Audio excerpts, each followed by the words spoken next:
guys go get him. Sometimes in the worst possible moments, Floodwaters in a car. your entire world comes crashing down.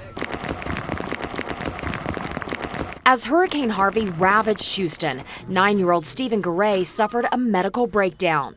I'm like, I'm losing my son.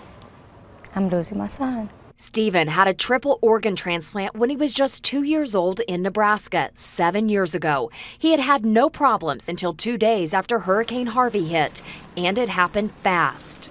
We only live about 15 minutes away from the hospital, and it took us nearly 2.5 hours to get there. It took an ambulance, then a medical rescue team and Army convoy to get Stephen through the floodwaters. Once at the hospital, doctors decided he needed to get back to Nebraska Medical Center fast. I don't think if we would have made it out of Houston, he would be here with us still.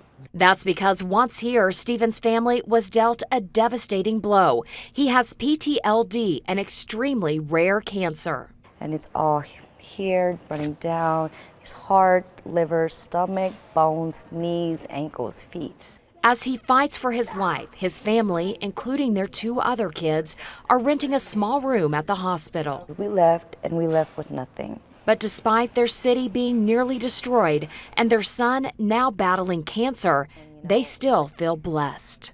It was just so overwhelming. We're very grateful for everybody that helped us to get to the hospital. An update tonight on a little boy thousands of you have been cheering on. Stephen Garay is out of intensive care, and today I got to sit down with him inside his hospital room. Cancer, a word that is even tougher to handle when it's a child battling it. And for 9-year-old Stephen Garay, the black spots on this photo show he has it all over his body. All the prayers that everybody is doing, saying, you know, just very powerful. Very, very powerful. Stephen had a triple organ transplant 7 years ago in Nebraska and did great.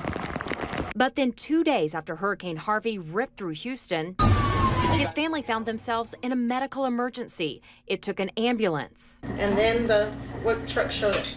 Army. The Army truck. How big was it? Big. Stephen looking so small in the back.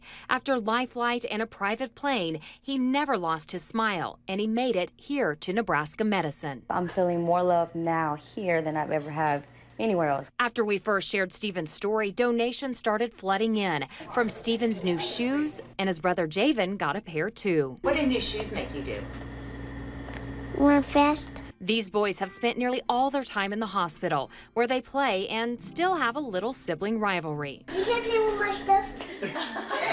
The family plans to stay here for a few more months while Stephen's fight continues. They enrolled their daughter, Naomi, in high school. She was scared and excited at the same time. As they face making their kids feel at home in Nebraska for a while. Is there anything you guys need at this point? A warm blanket. A warm blanket. They know as they walk through this together, they aren't the only ones holding on to hope for their son. I'm very, very grateful and thankful for everyone. And Stephen's favorite player is J.J. Watt of the Houston Texans. We sent his story to J.J.'s media team in hopes he would call the family, but they have yet to hear back. And a Facebook friend saw my post and has purchased a Houston Texans blanket. He's going to send it to Stephen to keep him warm.